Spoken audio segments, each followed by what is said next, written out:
This episode contains some nudity within YouTube guidelines and some graphically sexual song lyrics. There'll be some advance warning of this if you wish to skip ahead.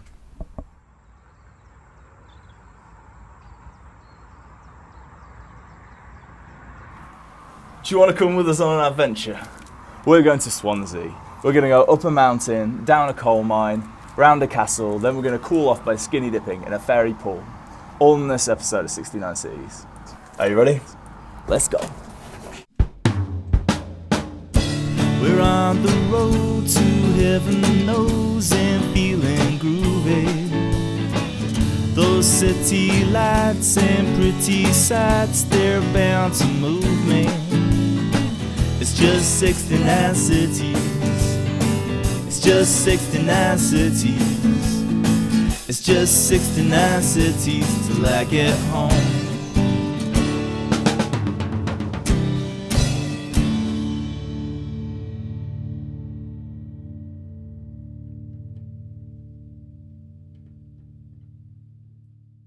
"69 Cities" is a musical van life adventure where we're going to every city in the UK to discover unsigned independent musicians and share them with the world.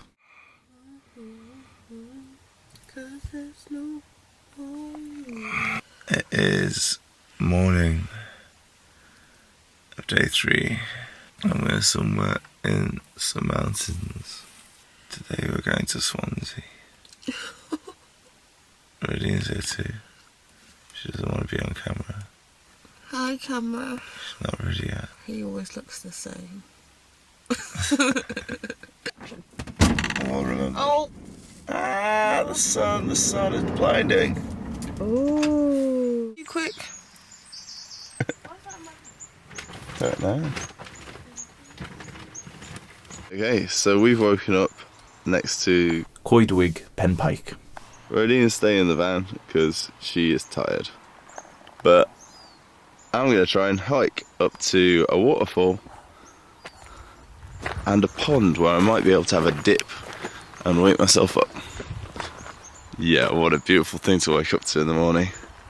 Honestly, I'm more into these bits than the city bits. Let's go climb up a hill.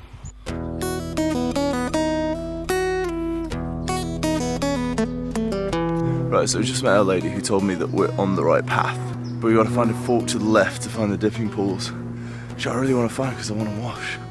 And I think that's so much of a cooler way to wash than to like wash in, I don't know, services somewhere.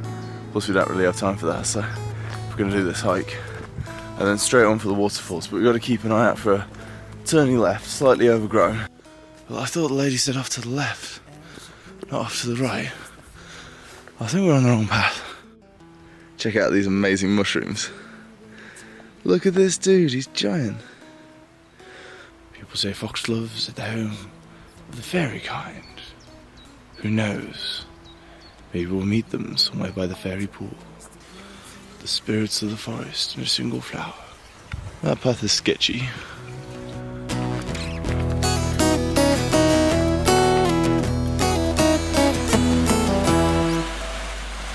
Right, I can spy my first sight right there of a waterfall. The path up here is quite sketchy. This is much steeper than I imagined, but I've seen some little clips of the rewards. I think there's something very beautiful waiting for us at the top. Oh my god, I think those are the danger mushrooms, the poison mushrooms. If I climbed another 700 metres, I'd have reached the peak of Penpike. But, as usual, I'd done no research and simply happened upon this hidden gem of a place. It's one hell of a waterfall. That's what we came for. This waterfall used to be known as Beru Guion, or Guion's Cauldron. I found online a tiny article clipping describing the story behind this name, written by a 6th century poet called Taliessin. I'm going to try and relay it to the best of my understanding. So this god was born a son and heir, but this kid was really a bit of a piece of work. So his resourceful mother, the goddess Ceridwen, decided to brew him up a potion full of science and wisdom to make him understand the ways of the world and be a better leader. She got this fella called Guion Bach to stir the cauldron of this potion, which I guess would be the waterfall in this story. He had to stir it for a year and a day, and he had to care for every single drop. However, 3 drops would splash out the cauldron and land on his finger, and it was hot, So like you would, he instinctively sucks his finger and gets imbued with amazing foresight and understands everything that's going to happen next. So the mum, the goddess Ceridwen, turns out to be a bit of a psycho, and she's really angry. So he runs away to save his life, with the mum in hot pursuit. So he starts transfiguring into lots of different things to try and escape her, but she's also transforming, and there's loads of magic going on, until Gwion turns into a piece of grain. Ceridwen turns into a hen, and she eats him. Gwion is reincarnated, and when he comes back, he's really fit. He's like so good looking. He's so darn pretty that Ceridwen can't bring herself to kill him. There's a few bits of the story that I found it quite difficult to decipher, but I got the impression that Taliessin was kind of saying, and I am descended from the amazingly good looking Gwion who saved his life by being really, really fit. So when you're physically exhausted, you're absolutely knackered, is it worth spending 45 minutes climbing up a mountain to see a waterfall? Yes, 100%. Absolutely amazing, one of the highlights of the trip. Now let's try and find the pool. This episode is sponsored by my album, The Consumerist Part 1, the first half of an experimental musical available on most digital platforms. If you like the music in 69Cs, I think you'll really enjoy this. Click the links in the video description to have a listen. Now I think I may have found the pools that we can wash in. Guys, show. Listen to random strangers. They'll probably get it right. That's fantastic. These have got to be the pools, right? And check this out. I feel like this must be some sort of remnants of a mining operation. This looks like narrow gauge railway for mining cars. Can't wait to get clean. But the other side of the river looks like the place to be. This is not so easy going. How do you get up this without getting wet? Yeah, this clearly was part of a mining operation once, but now it's part of a salmon operation. I'm one of those people who doesn't really find nudity offensive. I think all human bodies are beautiful. If you are one of those people who does take offence at other people's bodies, now might be the point to skip ahead just a couple of minutes. I've put a fair bit of thought into how to present this section of the video. I'm not sure if a long shot of my pixelated, ordinary body is breaking the social rules of what's considered acceptable content. The first thing to say is that there was no danger of me causing offence or harm to anyone by bathing in this place. This paradise was totally deserted, and if anybody was approaching, I would have heard them a long while before they saw me.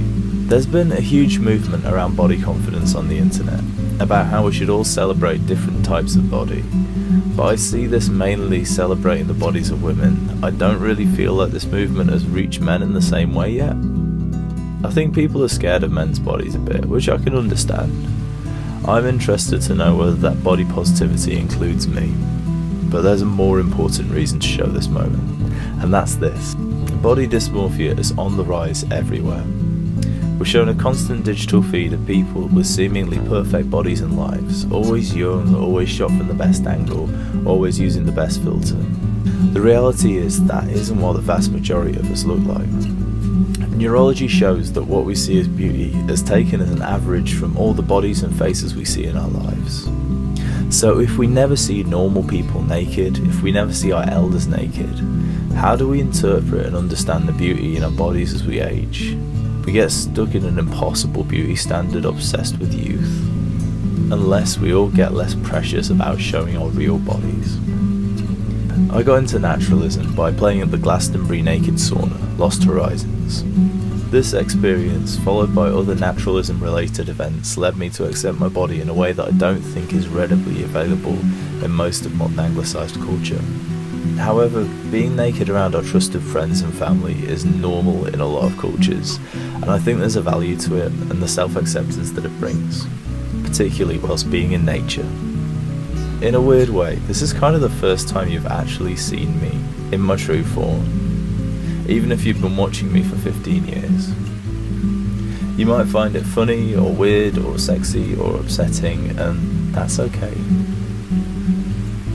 This was my favourite moment in this trip. I felt connected to everything. Everything around me was buzzing and alive, and it was like a reset. In a time of unlimited fakery and artifice, I felt real. I have a very wet pair of pants. Don't know how we're going to dry those out.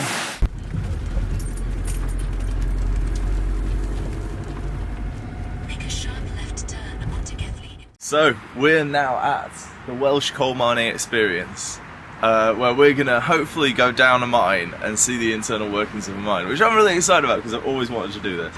It's going to be a moment. There's a big pit headgear, there's all the mine buildings are still there.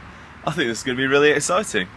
The Welsh coal mining experience takes place at the Rhondda Heritage Park, site of the Lewis Merthyr Colliery. In the mid-1870s, William Thomas Lewis, latterly Lord Merthyr, brought 2 redundant pits and reopened them to mine household coal from the coal seams. He sank 2 pit shafts and named them after his 2 sons, Bertie and Trevor. That's the Trevor shaft. Don't forget the Bertie shaft. The pit employed 5,000 men and produced nearly 1 million tonnes of coal per year. The 2 head frames and the buildings around them are now Grade 2 listed buildings. By far the best part of the visit was our tour guide Graham. Each tour is given by a real professional miner, and Graham had spent 46 years mining in 4 different pits, and his skills as a guide and his knowledge of the trade really brought it all to life. The best bit by far was talking to Graham, the tour guide, because he told us about his experiences of it and how he went to the work for the first time at 15, and he had blisters all over his hands by the end of the day, and his hands were bleeding on his first day there. He talks about how excited he felt about going down the pit because he wanted to leave school as soon as possible, and And all his family. yeah, all his were all family were in the miners. pit. And he saw all his friends that left school like 6 months before him chatting up girls and Smoking woodbines, he said. Yeah. He just wanted to be part of that culture. Your dad was a miner, was he? Yeah, well, coal mining is the same all over the world. The pit here is 1,400 feet deep, which is apparently quite shallow relatively, but still a long way down to spend your daylight hours. The Trevor winding engine house was built in 1890 and contains a contemporary steam winding engine and drum. It was converted back in the 1960s to run on compressed air, and it was beautiful to see this beast moving. Well, yeah, now this is the top of the Bertie shaft. Now, explain how these shafts got made. This was in 1983 with this colliery ceased production. Nothing much to tell you at all. That's the cage. They are not, but there's no work in mine a couple of years ago, exactly the same. The men would come along, line up as we are, and 25 men at the time step in that cage. We plant on the shaft 30 feet per second. Quite all right, it does take your breath away. Your stomach left in your mouth. There's a strange sensation, actually feel your body go weightless. The difference in gravity as you plunge on the shaft. You can see they're not designed for comfort, just to quickly get a man in the ground and coal back the surface. Then all the material is underground, and that will travel down in these containers. Like in South Wales, we've got these trams or drams, depending which valley you work in. And then we want timber, explosives, it's loaded into the trams. They run in the cage, but they got the shaft even faster than we want. It's practically a free fall of half of a mile. The last bit I was working it. Graham showed us examples of the different kind of lamps used through the ages, some ever so heavy and used by young boys from 12 years old. We also learnt about the Davy lamp, invented by Humphrey Davy. A mesh around the flame of Davy's lamp allows the flame to burn to react with any flammable gases known as fire damp in the mine, but it suppresses the combustion and won't allow it to ignite any fire damp outside of the mesh, saving many a miner from a horrific accident. Davy was rewarded with £2,000 in silver through public subscription for his invention, which must have saved many hundreds of thousands of lives. George Stephenson invented a similar lamp at the same time.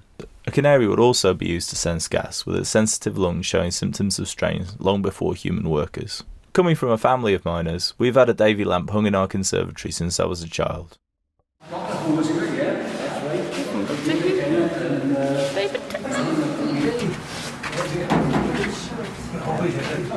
I'm nearly there. To be honest, I was a bit disappointed because the website gives the impression that you're actually going down into a coal mine. From everything that we experienced, I don't think we were actually even underground. I think we were just, it was like a mock-up coal mine.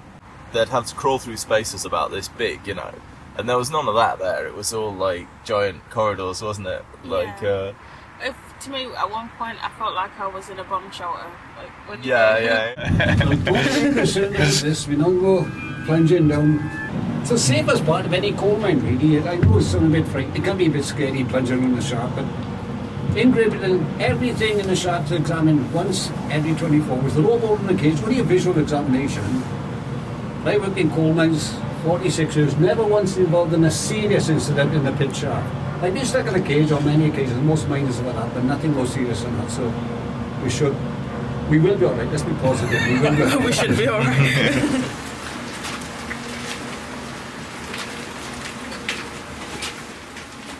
What do you reckon to the coal mine? It's cold.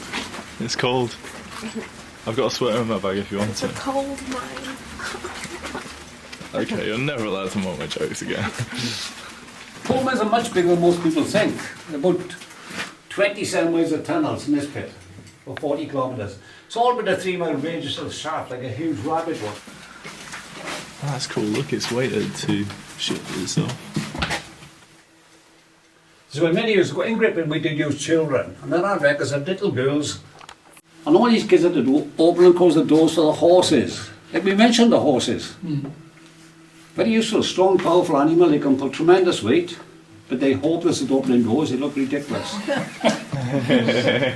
Yeah, children working in the pit from the age of 4. Young girls had to go down the pit to open the doors for the horses who lived underground in the mine. Yeah, the horses never saw daylight, they lived and died underground. And they worked non-stop. Yeah. For the kids, up to 14 hours, at that time, day shift, night shift, no difference at all. Total darkness. Only the dark room, you go to the dark room, you realise it's dark for a couple of minutes. Complete absence of light. These kids wouldn't see a thing for 14 hours. Sad part about it, by the time they were teenagers, many children would develop an eye disease through working underground. The stag was very common in mining areas all over the world at one time. You can go blind, can actually go insane. And again, of course, many kids didn't reach their teens. Every day in coal mines we have to use explosives, a bit like dynamite, like big boys' toys. Oh yeah, and I got to push the button. We didn't get to film that. I didn't get to film that, but I pushed the button on the detonator, and then they had speakers in the mine that were made an explosion sound. Everybody jumped out of the skin. They made the top of the cave unstable, so the whole time you're in there, the chances of it just caving and collapsing on you. Yeah, he was talking about how the tunnels were constantly collapsing. Because when you blasted them, the coal would naturally compress, so whatever you put up to support the tunnel would inevitably be collapsing. You just had to make sure you replaced it faster than it collapsed. Yeah, I think the thing that struck me from the way that Graham talked about it was that there was sort of like a lot of deep trauma from the people that died underground and the terrible things that happened underground. But there was also sort of like an excitement and a sort of high-octane element of the lifestyle. People found it difficult to leave, you know. And they went to the factories and then came back because they said that it was boring just working on the line and having someone stare over you. Isn't it funny that I still have internet connection in the mine? It's quite interesting. Something tells me that we may not be as deep as this appears. Now then, now you need to sit down and hold tight. Yes? Yes, some of these are a little unreliable diesel carts, but I'm sure nothing will go wrong. This time. Again.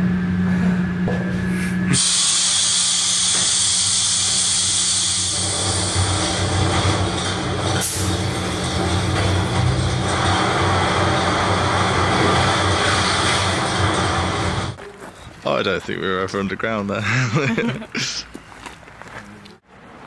This is really interesting because this is a diesel engine. So I wonder how they got the diesel fumes out of the mine, or whether the miners just breathed in the diesel fumes anyway. Mardy Colliery. Mardy Colliery. See, that's what I'll send you if you're Mardy. You're not amused. Makes me Mardy. 4 people died a day, like one every 6 hours. Yeah, a person died every 6 hours. Things like how the cost of human life was worth less than the cost of horses and stuff like that. And I was just saying, like, those who worked in a colliery, they were treated lower than anyone else working in the workforce in Britain at the time. But then you get people who were fighting for those rights, like alliances with the NHS, to make sure that miners got the healthcare they needed. The NHS only existed because of Nye Bevan, the guy who we were talking about. He was like a coal miner from the age of 13, and his dad was dying of black lung. It was his experiences that caused him to politically agitate for the NHS, and it came about because of him. A Welshman. So much good stuff came out of the community around the pits. So this is a Ruston engine. This would have been built in Lincoln, not far from where we live. Down sort of below Sinsel Bank on the High Street. So this was built in Lincoln. Unfortunately, a couple of years ago they demolished the factory, which I think is just a massive act of vandalism because it had been there ever since, and they could have turned it into something nice. And I think what we got to remember is that this was such a big part of our culture for so long, because trains ran on coal, ships ran on coal. They were talking about the Titanic used coal from Rhondda, because it's the best coal in the world, literally. But you know, everybody's home ran on coal. The whole world ran on coal for all this time. I think we should go. Let's go to a castle.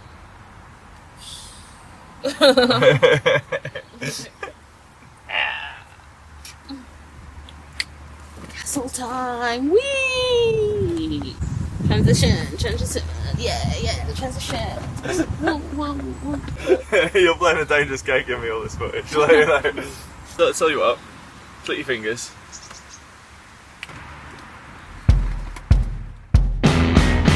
I met my baby in a Wilkinson store. Got in a squabble over washing powder. Her eyes they twinkled and she gave me a smile. Our lips collided in the furnishings aisle. Oh yeah, yeah,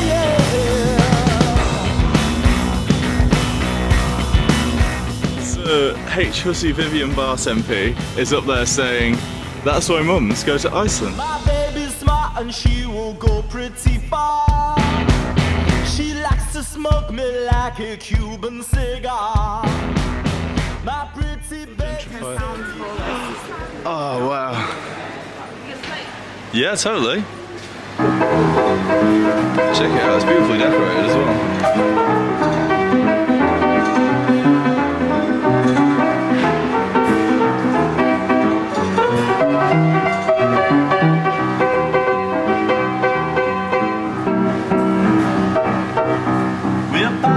This is the Babylon line, 415 book left from that. Got my ticket, feeling mad at night. Well, I see the line coming late on time. With electric lights and lawyers style, with superb cuisine and summer smile. Traveling like the best Babylon Express. Oh, this is cool. Slow down, babe, we got leaves on the line. Hold on tight, everything will be fine. In the dead of night, if you're feeling scared, I will hold you tight. All the seconds, you put a strain on your mind, But traveling in the streets on Babylon line.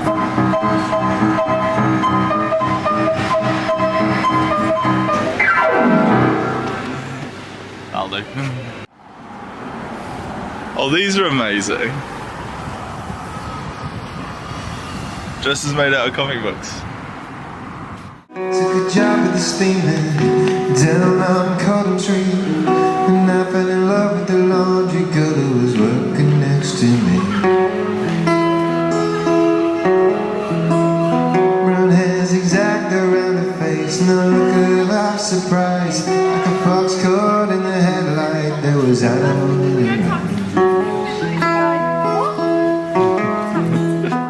So this made me giggle. Live music every Saturday, rock bar. Don't judge a book by its cover, check out our refurb. Toilets now included. We found the ultimate free stuff. This is some pentagons for climbing on. This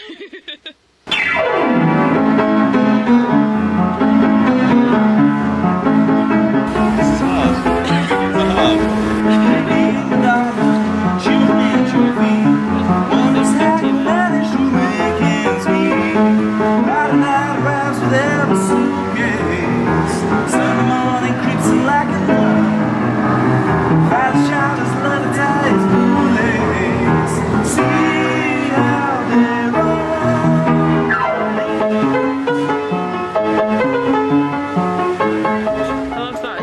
this is dangerous, but he's literally climbed a cave in the Stoke video. Check out the Stoke video. I just got shown up by a kid on the Pentagon. Not my fault, my legs don't lift that high. Technically, we hacked the Pentagon. Oh, sorry. Final mission of the day, Rodhine. Find you a castle. Yay! Because the castle was part of the mission, but we ran out of time to visit Oystermouth Castle. But we found Swansea Castle. It's free and right there.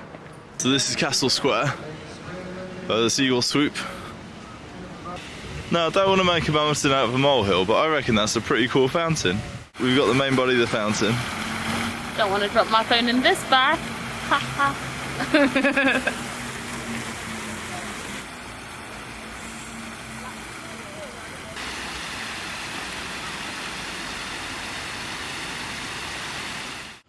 One woman, her sole mission to find a castle.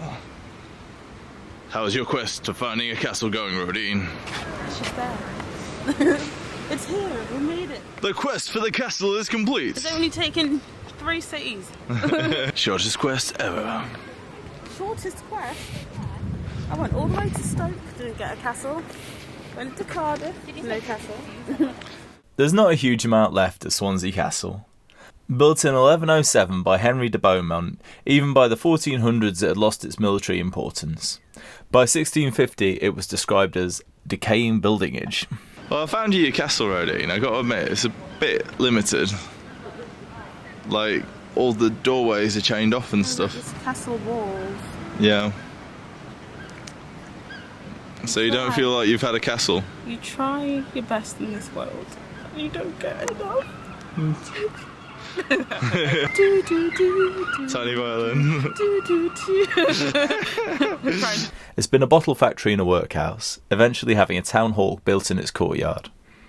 This was replaced by a post office and the tower by a drill hall. The large motte was demolished in the 1910s and replaced by a newspaper office in which Dill and Thomas would work.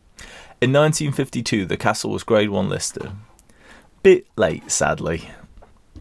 It's recently had a restoration effort to make it more accessible. Demountable stairs were planned to access the upper floors, and it was to host markets and the like, but this doesn't seem to have materialised yet. We hope for a better life for you, Fair Castle.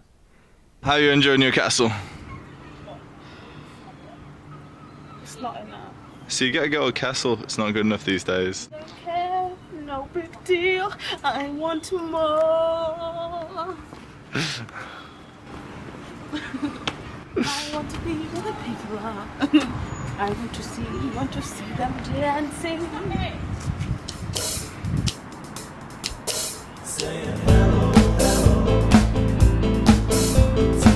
So this is the No Sign Bar. This is one of the open mics we were looking at, but unfortunately it starts a little bit too late for us. Dylan Thomas, who worked only a few doors up from the No Sign Bar, was a regular visitor. In his short story entitled The Followers, he refers to it as the Wine Vaults, also renamed a salubrious passage on which the No Sign Bar stands as Paradise Alley. That's so cool. It's so frustrating because it's so close, but it's so far, do you know what I mean?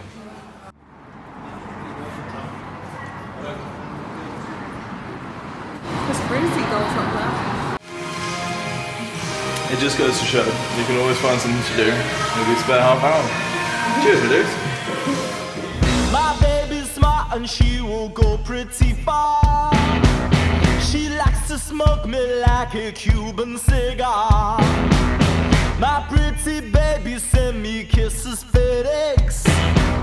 My pretty baby go to me. Oh yeah.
How cool was that? In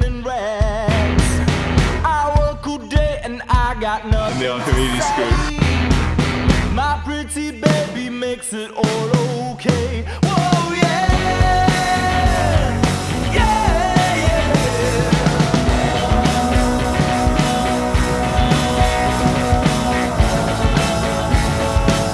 My sexy baby blue. My sexy baby blue. My sexy baby blue. Did you enjoy your slushy? We missed out on two of Swansea's greatest assets, the Swansea Museum and the National Waterfront Museum, both side by side on the marina. If only we'd known. So this is the Waterfront Museum that we didn't get to go to, but it's got these random tracks. I wonder what train was in there. That's actually really interesting because the tracks are not normal tracks. They're like almost socketed. Got like these ups and downs. This is the dawning of the age of Aquarius. These museums look incredible and I recommend checking them out. You're really brighten up my day, you know? Oh, thanks, Sam. That's so great of you. I was actually talking to the Trinity House lightship behind you, but... So this ship is actually called Light Vessel 91. Trinity House is the organisation in charge of lighthouses and lightships in the UK. Originally moored at Humber, she last served at Helwick, near Worm's Head, not far from here. Nearby is the 1954 oil-burning steam tugboat Canning with its triple expansion engine, and the 1948 wooden fishing boat Radiant Queen, which later became a dive boat at Scapa Flow, the Scottish harbour where the World War I German fleet was scuttled. Check out how lush this bit of Swansea is. We've got all these lovely bars and pubs and stuff, Waterfront Museum, and this gorgeous marina. I've just met a girl named Marina. We made our way to Elysium, a gallery and bar space in which our first performer, Marieke Vink, hosted an incredible open mic. I'm not sure if it's still running, but I'll put a link to Elysium's incredible range of music and arts events in the description. Marieka's songwriting is deeply beautiful and moving, and set the perfect mood to begin a night of original music. Had a fight in his heart. Time lost we never see. Now we're stuck in limbo, in that awful in between. There's somewhere in the world it's yesterday. Let's go back and be lovers again. Take our time and rediscover all the joy we knew back then. Somewhere in the world it's yesterday. Let's go back and be lovers again.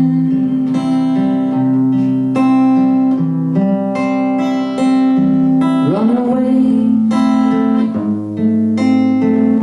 to Shangri-La, a second chance at everything.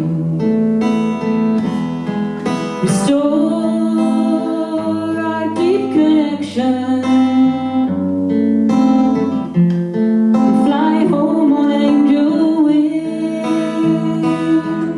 'Cause somewhere in the world is yesterday. Let's go back and be lovers again. Take our time and rediscover all the joy we knew back then. And somewhere in the world is yesterday. Let's go back and be lovers again.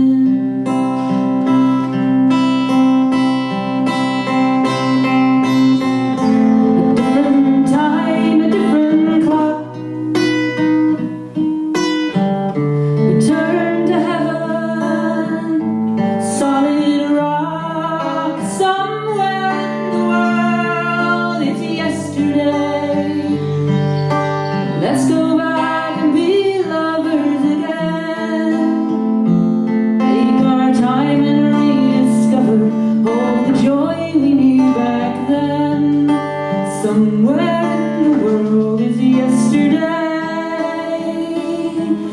go back and be lovers again.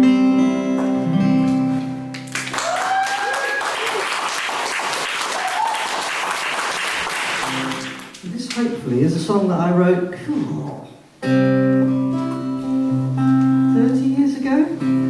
And yeah, since we've published, what is it, the illegal migration bill this week. Well done, machine. So yeah, that made me think of this one.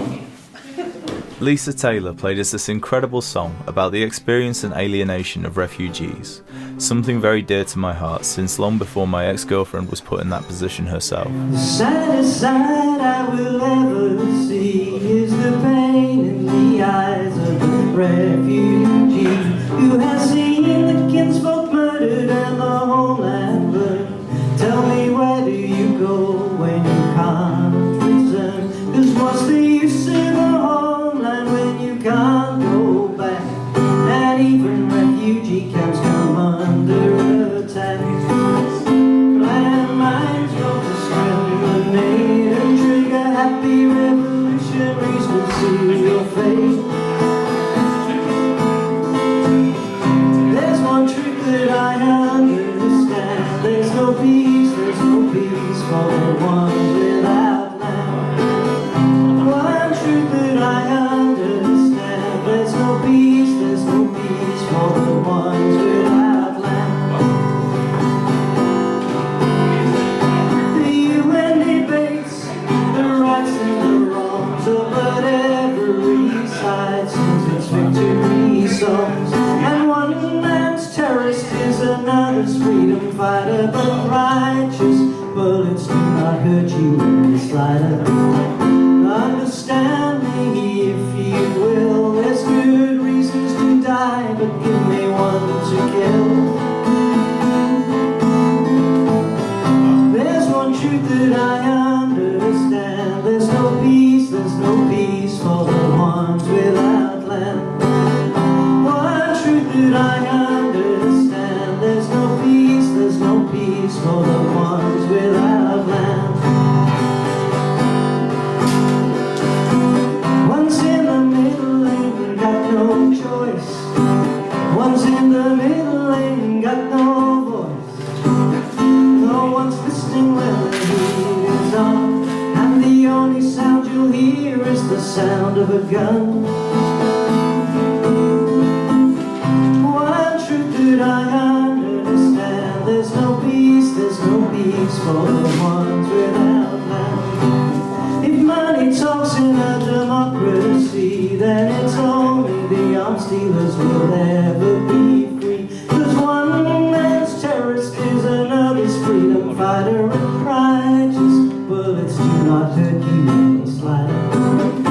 Understand me if you will. There's good reasons to die, but give me one to kill.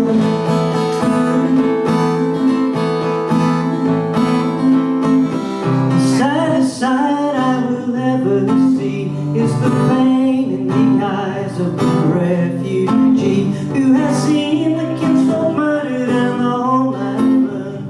Tell me, where do you go when you can't return? Tell me where.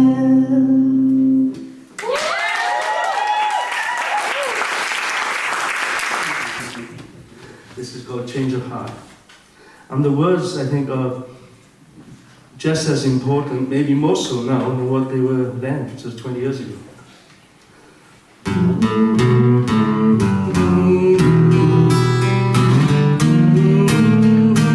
Bernard Chelu took us on a musical journey with this subtle environmentalist song. I love his bold chord changes and the unexpected but very effective tonal shifts in his harmony.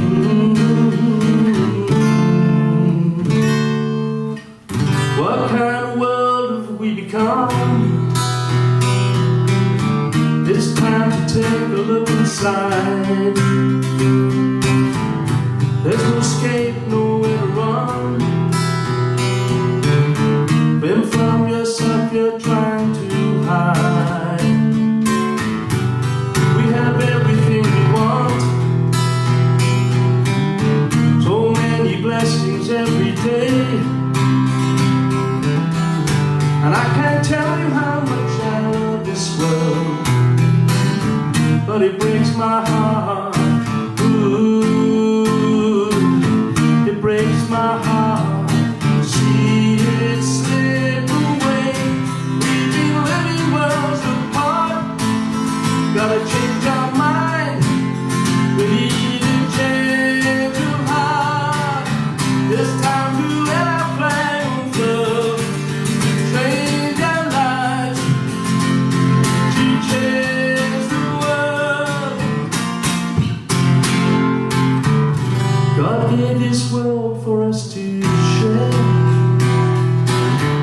enough for everybody's need. So many good things for us everywhere, but not for everybody's greed. Mother Earth is growing tired now, and time's no longer on our side. See, every day is a troubled time. It's gonna break our heart. Ooh, it's gonna break our heart if we can't make it right. We've been living worlds apart. Gotta change our mind. We need a change of heart. It's time to let our flames love change our lives, to change the world. We've been living worlds apart. Gotta change our mind. We need to change our heart. It's time to let our flames love change our lives, to change the world, change our lives, to change the world, change the heart.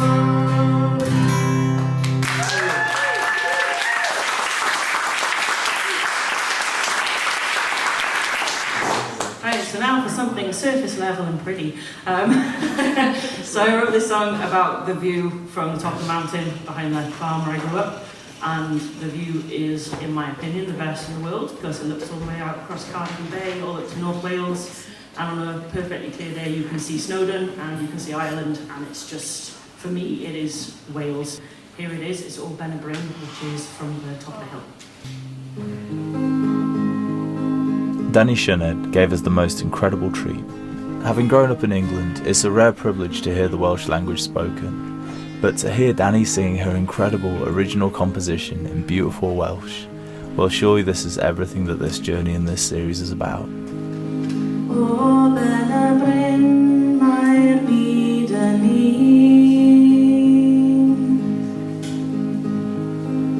yn llifo lawr i'r môr, a dadman yn mynydd mawr, yn ysgwyd ar yr awyr. Gwlau olaf melyn coffi, yn lliwio blodau'r glig. Rwyf angen ddim ond yn hedd a gall, ond gadair ar ben y byd.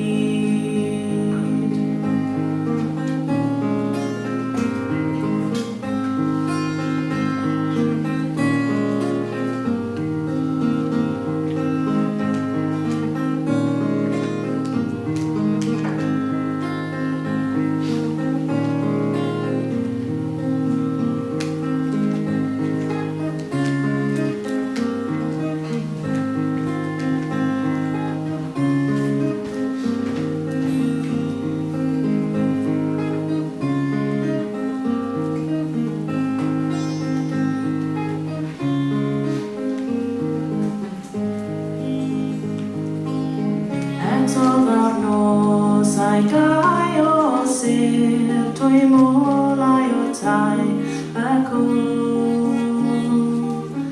Ond i'r llwybr gwahoddi yn nhw, mae aros ar ben y byd.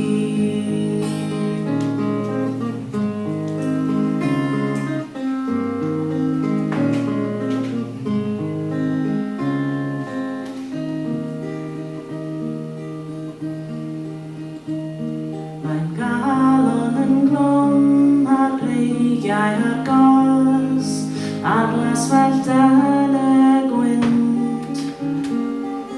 Rwyfangen ddim ond yr heddagar, ond gadair ar ben y bryn.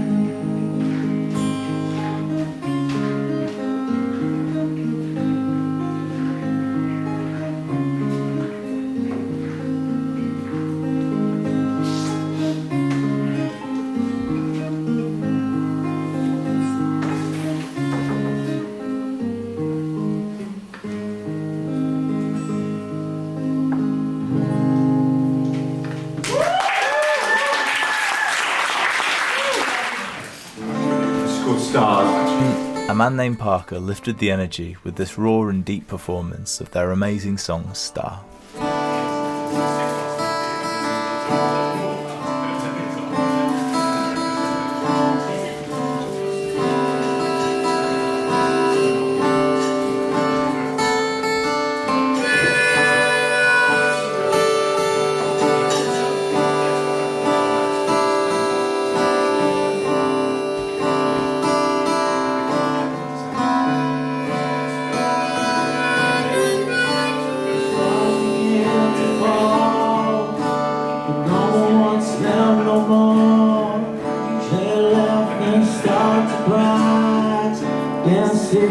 Last goodbye the day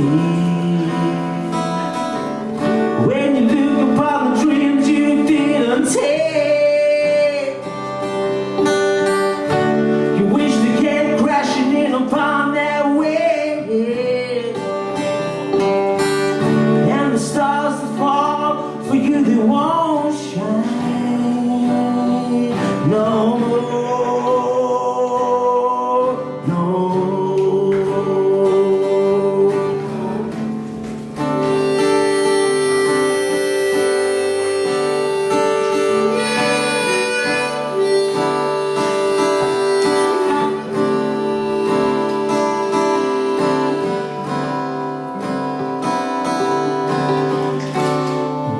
Stars that didn't land, they held the upper hand. They came and didn't know what to do, and now you know they're through the day. When you look upon the dreams you didn't take, you wish they came crashing in upon their way. And the stars will fall for you, they won't shine no more, no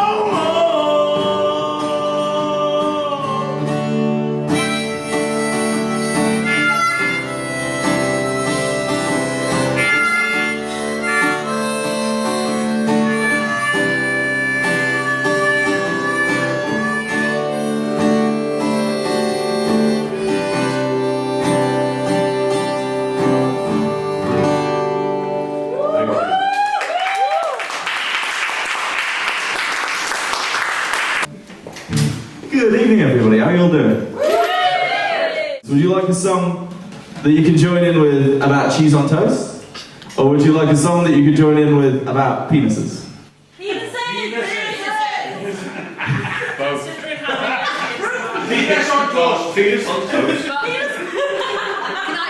When it came to my performance, I decided to take a risky move. I'd recently written a cheeky little song about penises, with some very rude lyrics that has proven since to be one of my most popular compositions.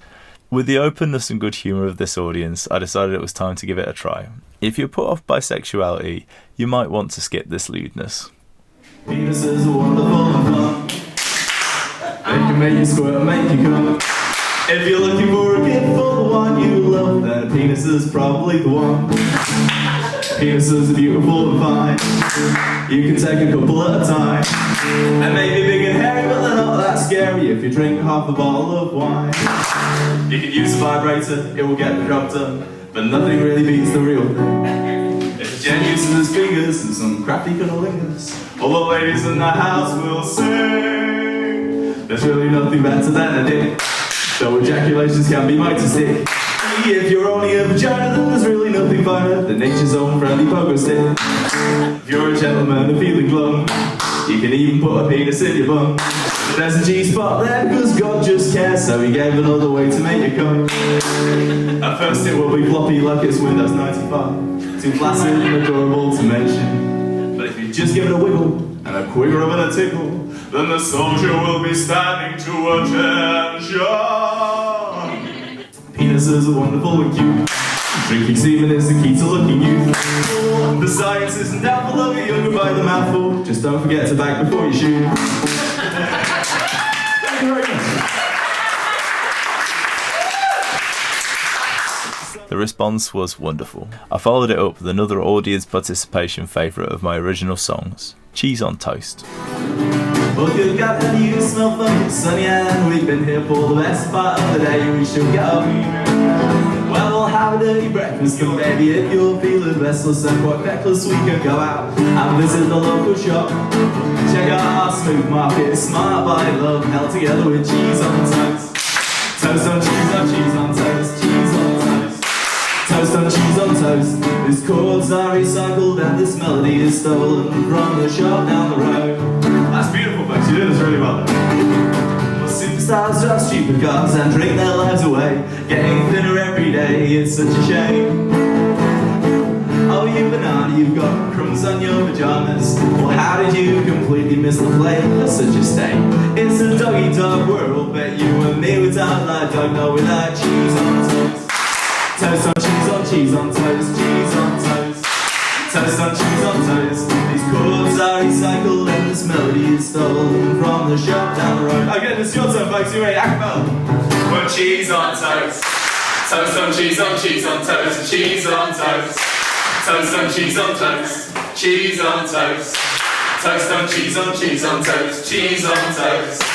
Toast on cheese on toast. Well, these chords are recycled and this melody is stolen from a shop down the road, but we'd much rather steal from Tesco. Thank you very much. That's not something about English.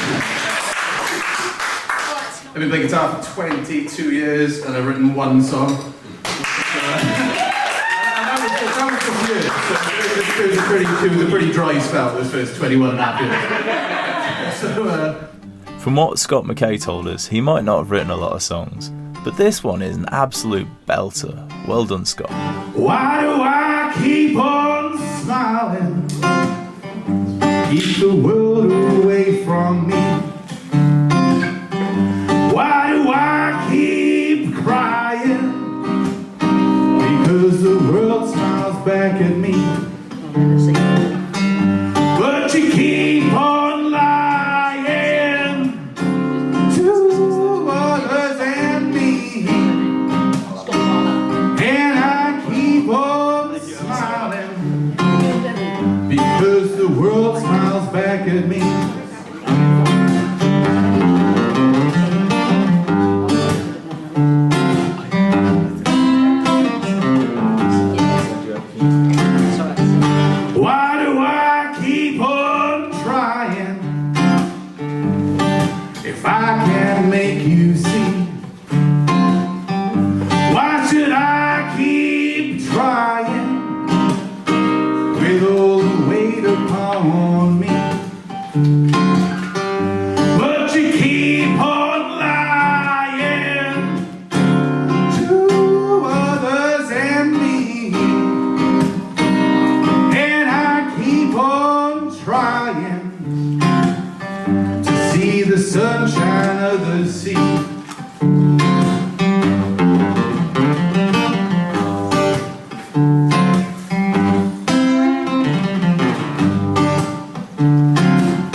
and new tunes for old rhymes.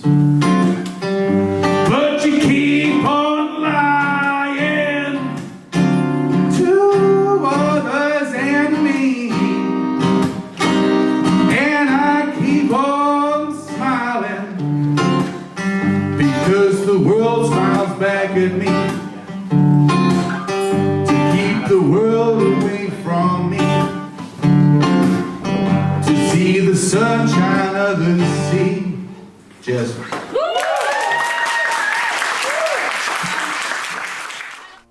When Kaylee Morgan took to the stage for a second time, she told me she'd like to play a song in response to my penis song. This song is a shy song for me to sing still because it contains a lot of bisexual energy, and with a lot of LGBT people in the crowd, I felt like it was the vibe. What I hadn't clocked though is that there's one or two lines in it that could unintentionally suggest that lesbian sex might not be every bit as fulfilling as sex involving a penis, which of course is total nonsense and not my intention.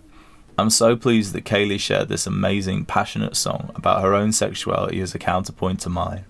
This episode has grown an unintentional theme of body confidence, sexual openness and liberation, and this song feels like the perfect way to end our adventure. I haven't slept in days, and I've barely eaten too. 'Cause every morsel of time, my attention on you.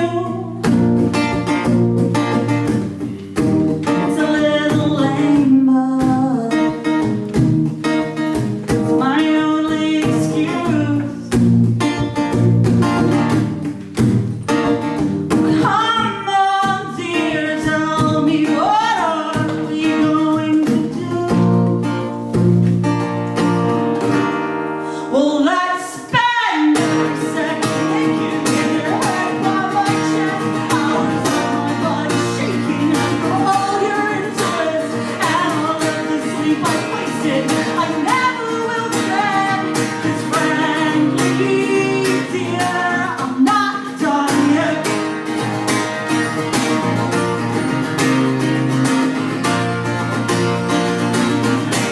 Your gaze nails me in the room, making it kind of hard to breathe. And it feels like eons went by since I last felt you next to me. And it's a little soon, but it's like you're just what I need. So come on, baby, take me, I swear I'll follow your lead. So let's spend every second naked, show me where I'll do the rest. I'll leave you with your body shaking, needing to catch your breath. Every single kiss I tasted, I never will regret. 'Cause frankly, dear, I'm not done yet.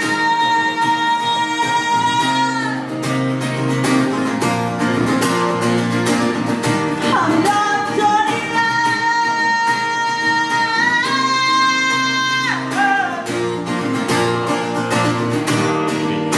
So keep your head upon my shoulder, I'll keep my arm around your waist. We're not getting any older, I've got time to learn your tastes. I don't care where this is going, but I'm choosing this mistake. And dear, it's one I've loved to make.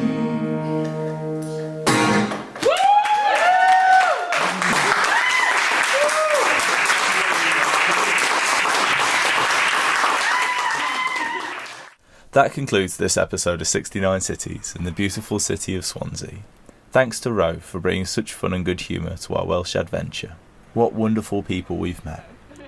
Thank you for joining us on our long, strange trip. Farewell, friends. It's just 69 cities. It's just 69 cities. It's just 69 cities till I get home.